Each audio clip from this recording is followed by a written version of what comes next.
or just off the cuff? Well, you sent me some questions. Those are. I did. We could And start there if you yeah, want. we're live right now, by the way. I FYI. see. Okay. I see the live mark on my screen. All right. There you are, Madge. Okay, I'm here. so I'm just gonna, I don't know. I'm just gonna say what I want to say, and then you could say what you want to say, and then I'll switch it over like that. Okay. Anyway. Game on. Sweet. So what's up, guys? This is the discussion, the first discussion of many for the Emancipation Station. This is our new podcast. This is Madge, Mandy, and she's gonna be the co-person, the co-host, the Co-human. co-human.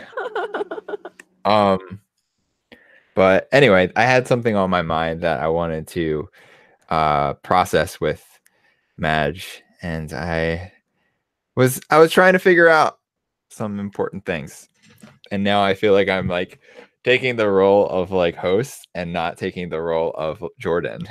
Do you want me to host you for a minute? Do you want me to pose your questions to yourself? Okay, go ahead. Well, well, deep immaculate things, because it seems like we're in a world right now where people are contemplating things that seem uncomfortable conversationally with just the everyday conversation. So the first question posed this evening was, what do you do with the fear of your own power? So, Jordan, I know that you've gone through a lot of various life circumstances and looking for success and trying to figure yourself out and do all these things. And that fear has crept its ugly little head in certain ways. So, have you been running from a fear of yourself? What poses this question for you?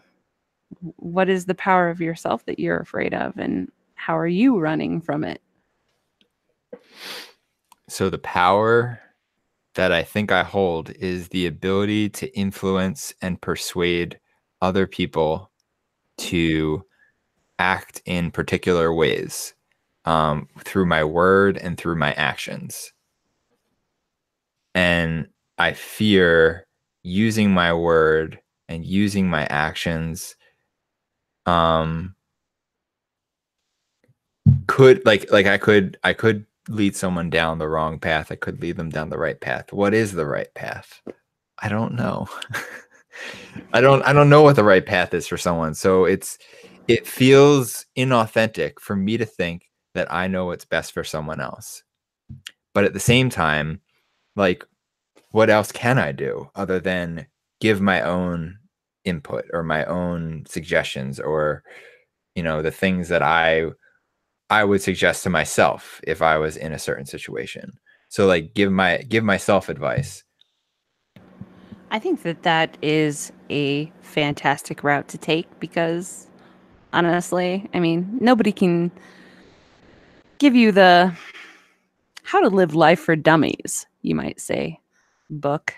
And if it existed, we all probably should have gotten a copy of it in the beginning. So I definitely get where you're afraid of leading people astray, and that everybody kind of has to make decisions for themselves in this free will kind of society. Everything has a consequence. And so, what could be the consequence of you empowering people? What is your intention behind it? So I like to think that my intention is always pure. Some people might not see it that way, but if I am literally doing what I just said, which is giving advice as if I was giving it to myself, why would I ever tell myself the wrong thing to do, or the thing that I didn't believe was the right thing to do? So because of that, it's a fear of, um well, then I asked you this question. Because where that leads is, if I'm creating a video, for example, and I'm giving someone advice that, and I was just kind of like, I was making a video earlier tonight, and I decided not to post it because I psyched myself out of posting it because I got really emotional. Like I got very angry because I basically was like, my glasses look crooked. That's weird. Sorry. I got really angry at the fact that, like, at the injustice that I've experienced in my life. Um, as far as the ways that I feel that I've been robbed of my financial resources, um, by various different people, businesses, groups, particularly, um, credit card companies and student loan companies. So I was very vocal and very expressive about my dissatisfaction about this. And so my fear is that if I put out a message that encourages people to pay off their debts as soon as possible, rather than, take their good old time, which is what the student loan companies and the debt company, the credit card companies want, is for you to basically, the longer you go without paying your student loans and credit cards back, the more money they make. So they're incentivized to keep you there as long as possible, and not give you the information you need in order to pay it off as soon as possible. So it's like an inverse relationship. And this inverse, like an inverse relationship where somebody profits at the expense of other human beings. Where I think that a new paradigm of business, and it's already happening, like conscious capitalism is a thing. And it's basically that we put people, the planet, and profits all in one mix. So basically, if a transaction happens and profit happens, then that means that simultaneously people and the planet are profiting as well. So creating those types of transactions, I think, is useful for anyone to pursue who's an entrepreneur, who's thinking of starting a business. Creating that kind of business model is the future, in the sense that if we want any hope for survival as a human species, we need to abandon the businesses that are destroying the environment, that are crippling people, that are basically driving people to depression and suicide. Which, when somebody has crippling debt, um, this doesn't really get widely discussed, but it creates depression. People commit suicide because they're in so much debt they can't handle it. And because of that, like, to me, there's something there that needs to be said. Like, it needs to be spoken. So, like, here I am just saying this live, like, and even though I was hesitant to say it earlier, or I was hesitant to post it, but like the reason that I was afraid to post it, and I still kind of am, like, hesitant, is because, like, I'm afraid that if I say something so truthful that people share it with all of their friends and it goes viral, that people who are not incentivized, or the people who run those types of organizations that don't put people first, are going to find me and like do something to me. I don't know. I really don't want to speak it. Like, Do you understand what I'm saying, Madge? I get what you're saying. And um, I think that the best way to kind of break this down is to backtrack a little bit and then look at it from, realistic standpoints. And uh, and also look at language, because I'm a stickler with that. Let's look at the idea of sustainability, right? Which has been a huge meme now for over a decade, really being pushed kind of into the vernacular of like, we need to be sustainable. But the truth is nothing in the natural world is sustainable except for cycles. Things rise and fall and get destroyed in various ways. So when we want to create the sustainability for ourselves, it's like trying to think that we can build something that is absolutely permanent, but it's not. Nothing is. Acts of God can take something away, right? Like that's in insurance policies. So then it's about building your life around how you can actually be mutable within the cycles, I think, and how if destruction in whatever form it may come does fall upon you, that you are resourceful enough, not just resourceful enough monetarily, but resourceful enough in a lot of different ways to be able to handle whatever situation you come upon or comes upon you. So you get rid of that, talk about debt and this desire to get rid of it, and I agree. I don't want to talk about pride so much, but I do pride myself on not having any debt. That I haven't had debt for over a decade. And I live my life very minimally in order to do that. It also leads to other people looking at me like, oh, she's not thriving. She's not doing as much as she could because she lives below the poverty level. Mm-hmm. But I don't have to worry every month about whether or not my bills are going to be paid because I don't have that. And I think that that's, priceless, actually, because it's a huge thing I don't have to worry about. And how much mental energy and emotional energy and, conflict might be raised in that topic alone, specifically in families or between partners, you know? Mm-hmm. So if you can eliminate that, there should be no complaint. And I think that it's a good idea to eliminate debt for everyone because most people live their lives focused on just getting enough money to get themselves out of that rut or at least baseline. And what could you do if you didn't have to concern yourself with that? How much extra energy would you have to focus on other things?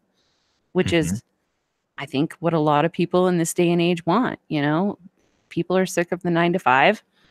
They don't want to work menial jobs just to make a paycheck and have a roof over their head. There are a lot of things to consider in that realm. And, I don't know exactly how I feel about like a standardized, stipend for everyone, but it might be a good start. I'm not sure. I'm not an economist, Mm-hmm. Uh, further in, you talk about being afraid potentially or hesitant to say these things out loud for the fear of them going viral. And the word with viral to me, we don't necessarily give it a very good connotation in any other term, right? Going viral digitally can be good or bad, Mm-hmm. but generally a virus in our analog physical world is destructive and not good. Mm-hmm. Yet it does something. It does something to the culture that it affects. So whether it's just like a flu virus that makes a community very sick for 3 months and everybody's knocked on their ass and some people actually die, what is your point in going viral? I've heard we have the word contamination, right? Which I would associate with viral, a contamination. A long time ago, I was introduced to a word that was the antithesis of contamination, which was protamination. So, what happens when you protaminate things? When you positively influence them instead of the con, you know? Uh-huh. Yeah, I I understand what you're saying for sure. And I love how you nerd out on uh vernacular, like the word. I love how you like you've done this many times recently where I've said a word that you wanted to clarify the definition on, or you've said a word that I needed to clarify the definition on. You're a wordsmith if you didn't know. Thank you. Thank you. but I love but it. you do know. I know. So but yes, the intention behind using that word was basically just yeah, in essence protaminate, um to spread an idea to a large group of people, like a lot of people seeing a video or hearing about an idea, to the point where people that I like, because when ideas spread, like you have people who are into it and you have people who aren't into it. So the fear is that it spreads to enough people that the people who really aren't into it end up seeing it, and as a result, like Targeting you. my life Yeah. is threatened, or my livelihood, my financial livelihood. I'm sued because I said something that damaged their business, when in reality all I'm doing is attempting to help humanity. The negative consequence of speaking my mind in this world that we live in a lot of times ends up legally costing people.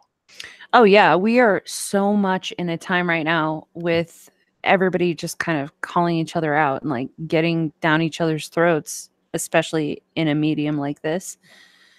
And it almost feels like, hey, if you're going to name names and stuff, you need to save that for your book where you have a deal. And, you know, you have like paperwork signed for people's agreement to have their names mentioned or whatever. I think that for us specifically, the things that we want to talk about, we don't necessarily have to be specific about anything or anyone unless, I mean, I don't feel like I need to, but maybe you do. You've had a lot of different experiences that are not mine. And so we haven't really, delved that deep there. But uh, ultimately, I think what the goal is here is right to kind of hone in on how people are able to succeed despite all of these hurdles and things that appear to keep us back. And I think that in the sense of being fearful for your life or your safety, that the biggest problem will be if you want to sell out. Like that's kind of always the thing is like if you sell out, then you have something over you. And if you're willing to be honest about yourself, then that's face value. If people want to dig into your shit, like be sure you put it out there before they do. It's gross, but that's where we're at. It's like high school all over again. Wow. So you're saying that as long as like I'm putting honest information out there, that I'm safe? Yeah, because I don't feel like you don't have any classified information. You're not a whistleblower. You're not like you haven't worked for the military on some high level and know some information that could be detrimental and therefore would put a target on your back. Like where we are at and what I think we will talk about will be common enough to not be controversial, but insightful enough for people to, broaden their horizons through it. When I look at YouTube right now and all the people who are getting censored and the topics that they want to censor and put in their algorithm, I question whether or not, that can be a reliable resource at all for an audience. It's so controversial and touchy right now that it just doesn't seem reliable. Mm-hmm. Yeah, even like Facebook and Twitter and I think even Instagram. People are talking about Patreon too. I Patreon mean, like too, people yeah. are paying for that service. So, what's going on here? Will we have to, host on our own platform? Uh, it. I don't know. I mean, with every platform that I have, I'm now being asked if I want to put an option on my page that is basically, you know, tells people who are coming to the site that their data is going to be taken by visiting the site and do they want to continue. Right. Yeah. So if people get smart about it and they don't want to share their information and they don't want to press that button, then they're not going to look at what we put out, whether it's a blog post or, audio.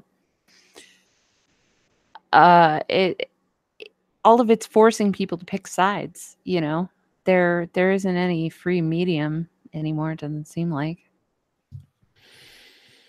Mm-hmm. Yeah, so I'd say I'm still trying to address the underlying issue in my mind.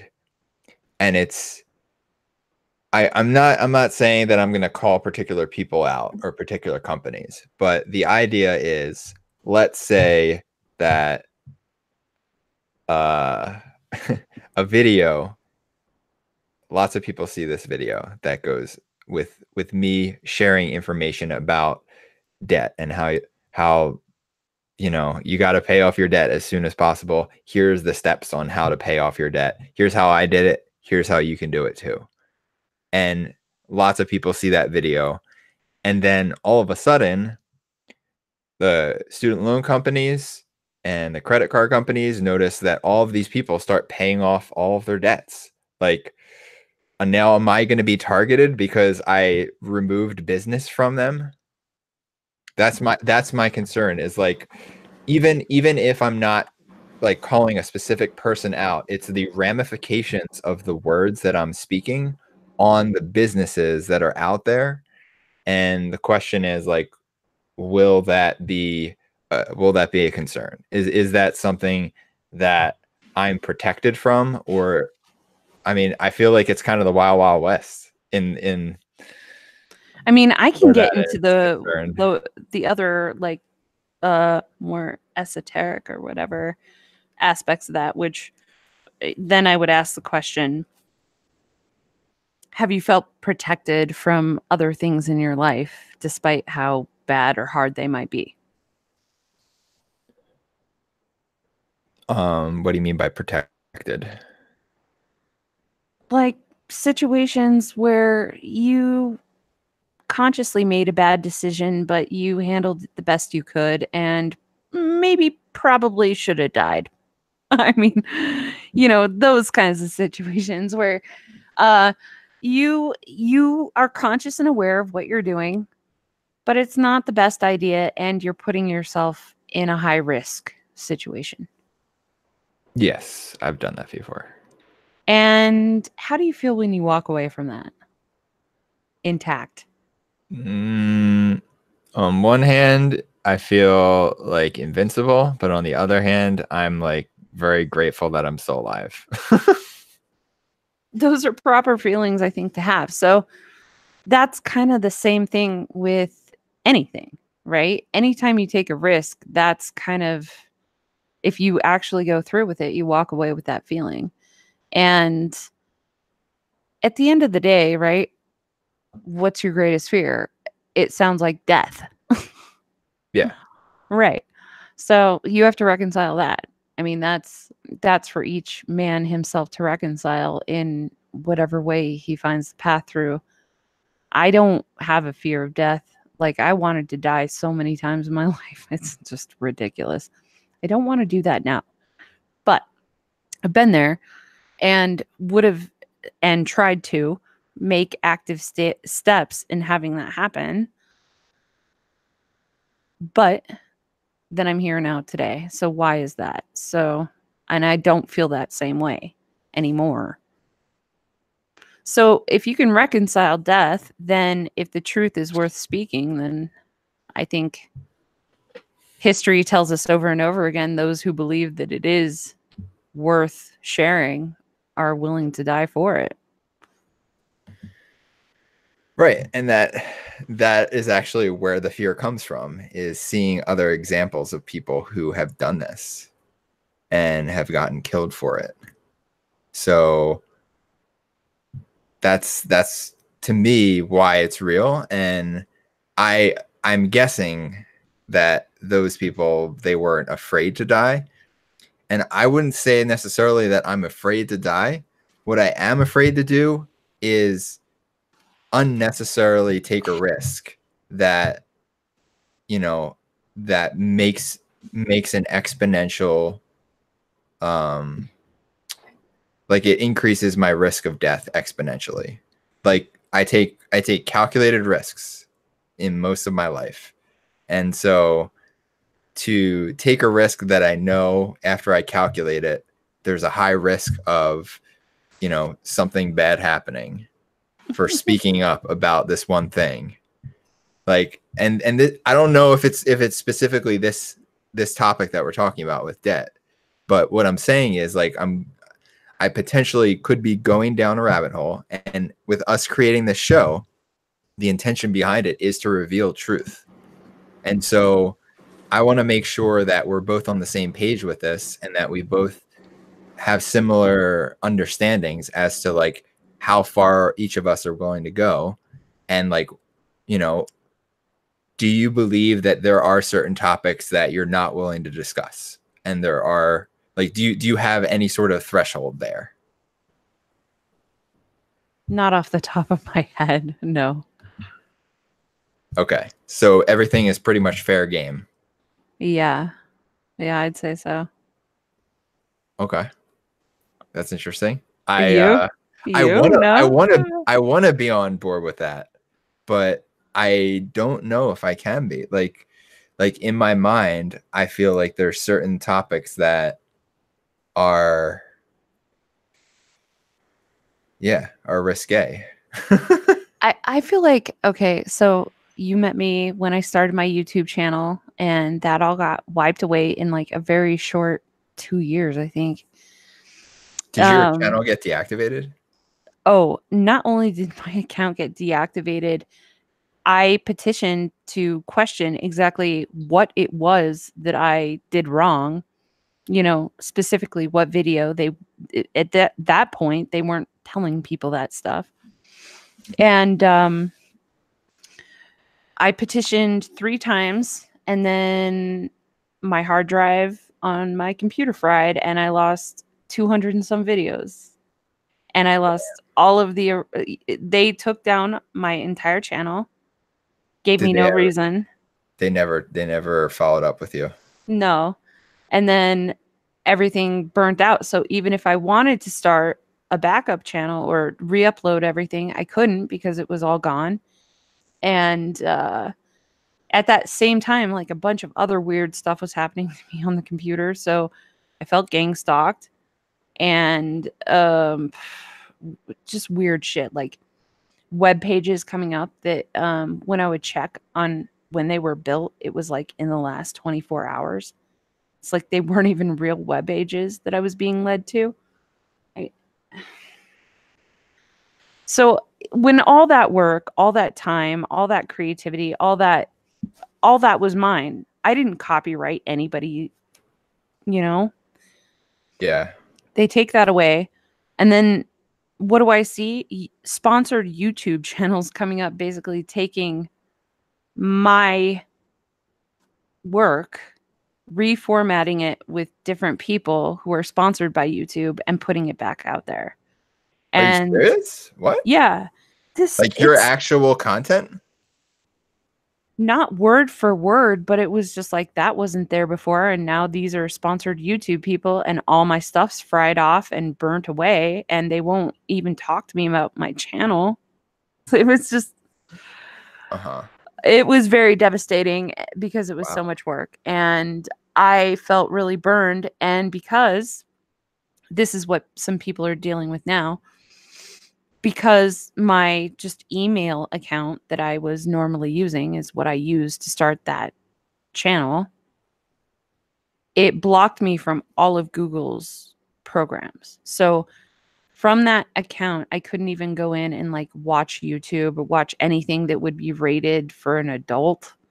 I couldn't make comments. I couldn't, you know, up or down anything. Mhm. So it was just, oh God, it's nonsense. I just can't even. Um, Everything can be taken away so quickly. You can put so much work into something, and before they're ever going to come try and like shoot you in the heart or kill you with sonic weapons, they'll fucking terrorize you through this medium, and that's like take away all of your work, Hmm. you know, make you That might obsolete. even be worse. Right, yeah, they make you obsolete. It's like uh is it worse to yell at somebody or just give them the silent treatment? They have the ability to take away your identity. Mhm. I mean, that's where we're at. For me, I think, listen, I don't have kids. I take care of my grandma. So my dependents are my two cats and my dog. I don't really have anything to lose. So what does it matter, right?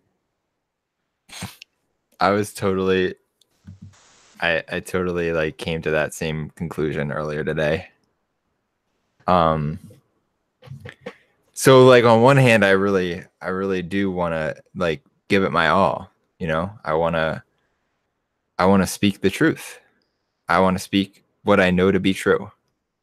And I'm going to do my best to share that and to help as many people as I can.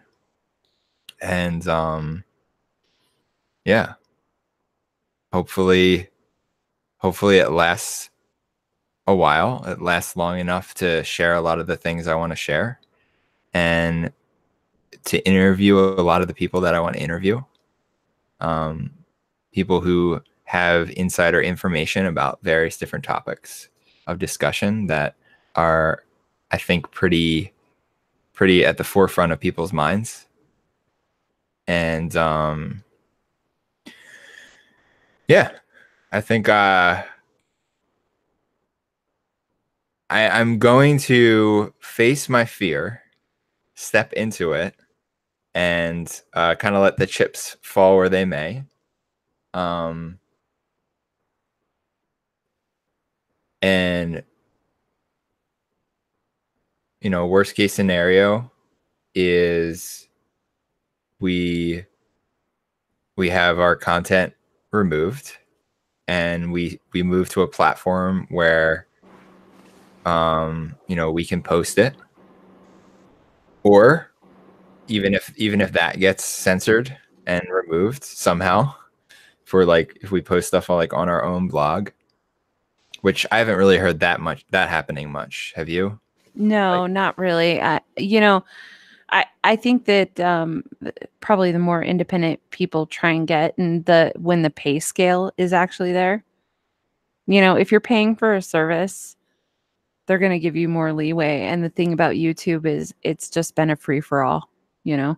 And they're like, do you realize how much revenue that we're missing out on because we could just target the shit out of this. You know? What are you talking about specifically? Well, at first it was like anybody could put up their video on YouTube. And then the option for monetization or potential monetization came up. And so you'd sign up with AdSense and get that whole thing going. And that got them some pretty fast money, I think, because there was no moderation. But then the complaints came of like, you know, people with really right-wing channels having very left-wing or contradictive like ads on there. So then the complaints happen. So the moderation comes in. And, you know, instead of ads getting taken down because ads are the revenue, the channel gets taken down because they can put the ad anywhere. You know, the ad company is just like, we've got a slew of ads, just put them in there somewhere, you know? Mm-hmm. And so it's the little guy who's just trying to make his channel work and make a buck who gets screwed because the complaints come in from several different levels. So whether it's just somebody flagging a video or somebody complaining about the ad or the advertiser catching wind of what's on the video that their ad is on, and then that whole like, oh, you know, we don't want to sponsor this person. We don't want our ad on their video because they don't align with our business practice or our business beliefs. Mm-hmm. There are a lot of different levels where this can just collapse in on itself. Mm-hmm. And we're seeing that happen. So when there's a pay scale, there's a little bit more leeway because if you're paying to be on a platform, or even if the platform is free, like Patreon, but you get people to pay you, there's still a portion of that going to the platform. And they're not as big as YouTube. So every little bit that they get from the people that they bring in helps. But then when you start to see a little bit of censoring happening through that, you can just see where it's going to go from there. We have a lot of, you know, online proof of where that can go. Whether it's, you know, Facebook changing their algorithms on a 6-month basis or YouTube just out of the blue changing their algorithms and then saying, oh, we're going to, you know, flag all these people and run them through. It's just people want to be self-authoritative, I think, with their creative content. And I agree with it. And I get where things can get offensive for sure. And it's problematic on both levels. But what we see being targeted is not the stuff that should be targeted. And so So you think a lot of the truth telling is getting censored, and all the stuff that's kind of perpetuating the cultural narrative is getting kept? yeah, cultural narrative or just like keeping people in that place where they're just entertained but not informed or, you know, curious. Like not letting people think, not giving people like the space and opportunity to think. Yeah, recently in the last 24 hours, I saw something about YouTube switching their algorithms to basically not bring up quote unquote conspiracy videos in time or in people's recommended videos. And it's just fucked up because conspiracy just means more than one person getting together for, you know, an initiative. Theory, well, that's just an idea, right? Some of these things that are seen as conspiracy actually are documented to be able to be led back to things that if you use your common sense are just grotesque and obvious in our modern society. But we don't want people to look at that, you know? Don't question yourself or how you got to where you're at or why your kids are the way they are, you know? Just keep listening to this catchy music and looking the other way. And, the truth is threatening. Yeah. And conspiracy, the idea that things have been compartmentalized enough in the world to keep major truths hidden instead of those being the first things we teach our children as they grow up is just out of control. Like it saddens me. And I fear for my niece and nephew and whoever niece nephew next comes, because man, this is not the world that I grew up in. It's amplified for sure. Mm. How do you see it different? It being different. Well, I'll talk a little bit about my family. Um, my sister and her husband are very indoor people. They're very much into technology. By their oldest is like 4 years old now. She's never been camping. I definitely was out in nature doing stuff like that at a young age. And my dad said when the kids come to their house that they just love to be outside, because they don't get that with their parents. Their parents aren't interested in that. And my sister's 10 years younger than I am. So just even in that regard, like uh I pine for nature every single day, and I live next to a busy road. And I miss that peace. And when I want to go think, I go to nature, and I go to nature and I don't think at all. But you know what? I come home with a lot of answers. Mm. And I don't think that they get that, you know? And I hope to be able to share that with the kids whenever that time is appropriate. But it's so important. And here's a weird little story. My dad comes over and he asked me how much CBD oil you would use for a kid that was like 3 years old. Uh-huh. And I asked, why are you asking me this? And he says, well, your niece is having these really crazy tantrums, and she's only 3, but she's slamming doors and freaking out and being really combative. And we're talking about things that might be able to calm her down. And I was like, this is not the answer. I said, when is this happening? Is it when they take the technology away? And he's like, yeah, actually it is. And I was like, okay, this isn't a regulate your kid through CBD oil kind of issue. This is a disciplinary regulation issue on the responsibility of her folks to regulate time with that, because it is more addictive than heroin. And so you can't just like give a kid CBD and hope it's going to fix their tantrum because they're addicted to fucking technology when they're 3 years old. Like that's craziness to me.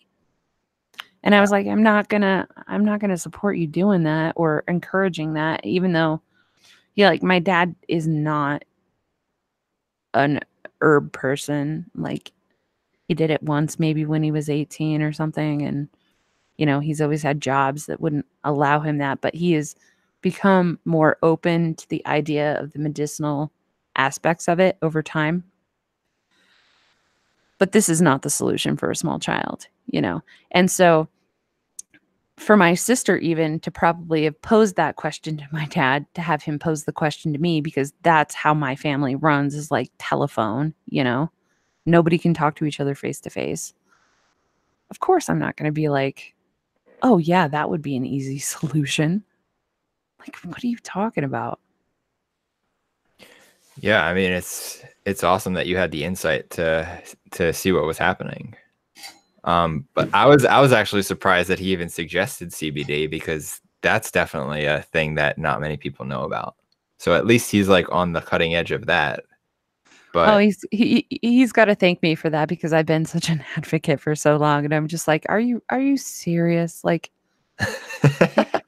look at me, Dad. Like, I'm having this conversation. Like, I'm not a fucking idiot. This hasn't impaired my ability to be able. It's just it's funny generations like that. Hmm. He's had to get like broken in home with a total swag sack, and I left it in my coat pocket, and apparently it smelled. My dad took it and flushed it. But apparently 10 years later, when my sister was in high school, and I was like an adult when this happened, I came home to visit. My dad like threw my stash. My sister's in high school and she's got like pipes in her car and all this stuff. And my stepmom's like, don't throw her stuff away. I'm just, what is with these double standards? I need an equal playing field, people.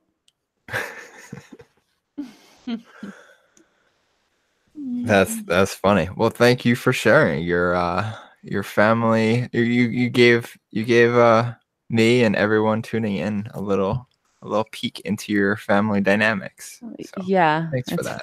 it's fun over here. I'm sure they'd agree. I just try and stay out of everybody's hair. They once told me, they're like, dealing with you is like walking on eggshells. I'm like, why? I just want you to tell me the truth. I want you to be brutally honest with me. I'm standing here waiting for it, and you're here like tiptoeing on eggshells. Like, let's just crush them and get it over with. Mm. But no, we're still working on it. It takes time. It's not easy for people who are um so used to hiding the truth or not being able to express their feelings Is your um family in a healthy way. a sweep it under the rug kind of people? I would say, yeah, I would say my family, we, yeah, that's the short answer. You're like, I gotta process this. Well, no, I mean, my family is like either sweep it under the rug or bottle it up until it makes you so angry that you're explosive. Yep. And I'm like, I don't, I don't like either of those options, so I'm just gonna be emotional. That's like the generic term for it. You're being emotional. I'm like, no, I'm expressing the emotions I'm having, and like right now I feel like crying a lot and I'm gonna sob. And like other times I'm like, if nobody else is going to be an adult here, then I'm going to step into that role, and I'm just going to lay it out like it is, and I don't care about your feelings because somebody had to say it. It's fun.